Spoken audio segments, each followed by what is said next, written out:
Welcome back to my channel. ఈరోజు మన ఛానల్లో ఒక ఎమ్మీ సూపర్ రెసిపీ అండి. చాలా టేస్టీగా ఉంటుంది. రెసిపీ అయితే ఫుల్గా వాచ్ చేసేయండి, ఎక్కడ స్కిప్ చేయకుండా. ఇక ప్రాసెస్ అయితే స్టార్ట్ చేసుకుందాం. దీనికోసం అయితే కనుక 1 కప్పు సాబుదానా అండి, సగ్గుబియ్యం అంటాం కదా, వాటిని తీసుకొని ఒక బౌల్లో వేసుకోవాలి. వేసుకున్నాక కొంచెం వాటర్ వేసుకొని నేను వీడియోలో చూపించిన విధంగా కలుపుకుంటూ ఉండాలి. ఒకేసారి వాటర్ ఎక్కువ వేసుకోవద్దండి, కొంచెం చూసుకొని బాగా కలుపుకుంటూ ఉంటే ఆ వాటర్ అనేది బాగా పీల్చుకుంటూ ఉంటాయి. ఇదేంటంటే ఇందులో కాస్త గోరువెచ్చగా ఉండే వాటర్ని వేసుకోండి. చల్లని వాటర్ వేసుకుంటే టైం ఎక్కువ పడుతుందండి. గోరువెచ్చగా ఉన్న వాటర్ వేసుకుంటే ఇవి మనకి బాగా నానుతాయి.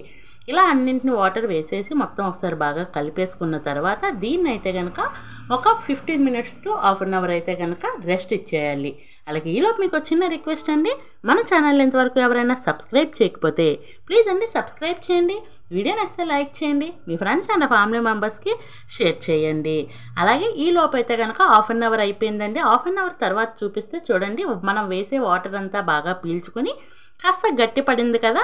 ఇలా గట్టి పడిన దాన్ని మరి కాస్త వాటర్ వేసుకొని హ్యాండ్ పెట్టేసి మొత్తం అంతా బాగా కలిపేసుకోండి.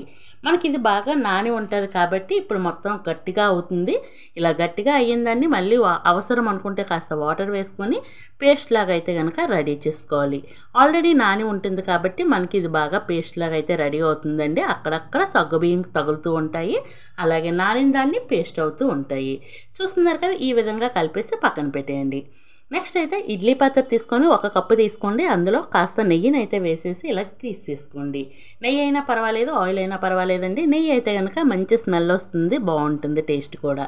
అలాగే నెక్స్ట్ అయితే కనుక ఒక మిక్సీ జార్ తీసుకొని కొబ్బరికాయలు ఒక హాఫ్ అయితే కనుక వేసుకొని దీన్ని చిన్న ముక్కలుగా వేసేసి కొబ్బరి తురుము అనేది రెడీ చేసుకుందాం. ఆ కొబ్బరి తురుముని కూడా ఒక బౌల్లోకి వేసుకొని అందులో ఒక హాఫ్ స్పూన్ వరకు యాలకుల పొడి, అలాగే ఒక 3 స్పూన్లు అయితే కనుక పంచదారని వేసుకోండి. పంచదార ప్లేస్లో బెల్లం కూడా వాడుకోవచ్చు. ఇలా వేసేసి మొత్తం ఇవన్నీ బాగా కలిసేటట్టు కలుపుకోండి. చేయి పెట్టి కలిపారేంటి, స్పూన్లు లేవా అని అడగండి. చేయి పెట్టి కలిపితేనే బాగా కలుస్తుంది, అందుకని నేనైతే చేయి పెట్టి కలిపేసుకున్నాను. ఇలా కలుపుకున్న తర్వాత దీన్ని కూడా సైడ్ పెట్టేద్దాం. ఫస్ట్ అయితే కనుక సగ్గుబియ్యాన్ని అయితే బాగా నానబెట్టేసి కలిపేసి ఉంచుకున్నాం కదా, దాన్ని అయితే ఒక మీడియం సైజ్ బాల్ని అయితే రెడీ చేసుకోండి. ఇలా రెడీ చేసుకున్న బాల్ని మరొక చేతిలో పెట్టేసి ఇలా స్ప్రెడ్ చేసుకోండి. చేతిలోనైనా పర్వాలేదు, ఏదైనా కవర్ పెట్టేసి కవర్ పైన అయినా స్ప్రెడ్ చేసుకోవచ్చు. అలా స్ప్రెడ్ చేసుకున్న తర్వాత 1 స్పూన్ అయితే కొబ్బరి తురుముని వేసేసి పైనుంచి మరికాస్త సగ్గుబియ్యాన్ని వేసి మొత్తం దీన్ని అయితే కనుక కవర్ చేసేయండి. కవర్ చేసేసి మళ్ళీ ఒక బాల్ లాగా అయితే కనుక రెడీ చేసుకోండి. వీడియోలో చూపిస్తున్నాను చూడండి, ఈ విధంగా చేసుకోండి. ఎక్కడ మధ్యలో గ్యాప్స్ లేకుండా ఫిల్ చేసేసుకోండి. ఫస్ట్ చేసినప్పుడైతే కాస్త కష్టంగా ఉంటుంది, రెండోది అయితే చాలా ఈజీగా వచ్చేస్తుంది. ఇలా రెడీ చేసుకున్న బాల్ని అయితే ముందుగా గ్రీస్ చేసుకుని ఉంచుకున్నాం కదా ఇడ్లీ పాత్ర కప్పుని, దానిపైన అయితే కనుక పెట్టేయండి. నేను తీసుకున్న ఇక్కడ సగ్గుబియ్యానికి అయితే కనుక 4 అయ్యాయండి. మీకు ఎన్ని కావాలో దాన్ని బట్టి అయితే కనుక అడ్జస్ట్ చేసుకొని వేసుకోవాలి. ఫస్ట్ వీడియోలో చెప్పిన విధంగా చూపించిన విధంగానే ఇలాగా అయితే ఫోల్డ్ చేసేసుకోండి. ఫోల్డ్ చేసుకొని మొత్తం దీన్ని కూడా బాల్స్లో రెడీ చేసుకోండి. ఇక నేను ఆల్రెడీ చెప్పాను కదా మీకు, నాకైతే కనుక ఇక్కడ 4 బాళ్ళు అయితే కనుక రెడీ అయ్యాయి. ఆ 4 బాళ్ళని ఇడ్లీ పాత్రలో పెట్టేసి ఆల్రెడీ నేను ఇడ్లీ పాత్ర అయితే కనుక ప్రీ హీట్ చేసుకున్నానండి. నార్మల్గా మనం ఇడ్లీ ఎలా అయితే కుక్ చేసుకుంటామో అదే విధంగా అయితే కనుక కుక్ చేస్తుంది.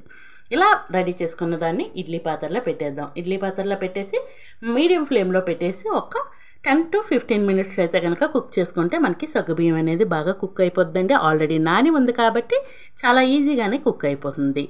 ఇలా పెట్టేసి దీన్ని అయితే కుక్ అవుతూ ఉంటుంది. ఈ లోపైతే ఇంకో ప్రాసెస్ అనేది చేసుకుందాం. మళ్ళీ ఫస్ట్ అయితే మిక్సీ జార్లో కొబ్బరి తురుము అనేది రెడీ చేసుకున్నాం కదా, అందులోనే మిగతా ఉన్న కొబ్బరికాయ ఆఫ్ని అయితే కనుక వేసేసి కొంచెం ఒకసారి ఫస్ట్ బరకగా మిక్సీ పట్టిన తర్వాత ఇందులో ఒక హాఫ్ స్పూన్ వరకు యాలకుల పొడి వేసుకోండి.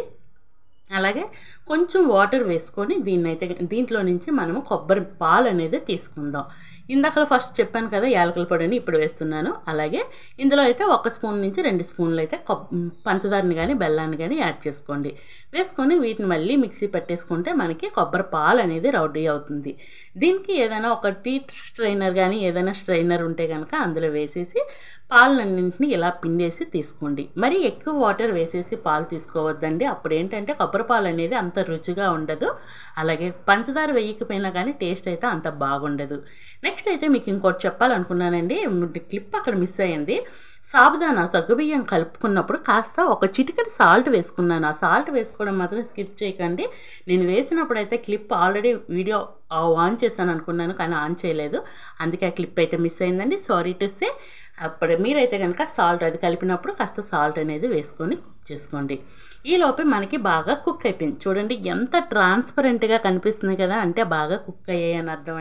ఇలా కుక్ అయిన సాబుదానా ఇడ్లీని అయితే ఒక బౌల్లోకి తీసుకొని ముందుగా రెడీ చేసి పెట్టుకున్నాం కదా కొబ్బరి పాలని, ఆ పాలను వేసుకొని ఈ రెండింటి కాంబినేషన్లో టేస్ట్ చేయండి. చాలా చాలా రుచిగా ఉంటుంది.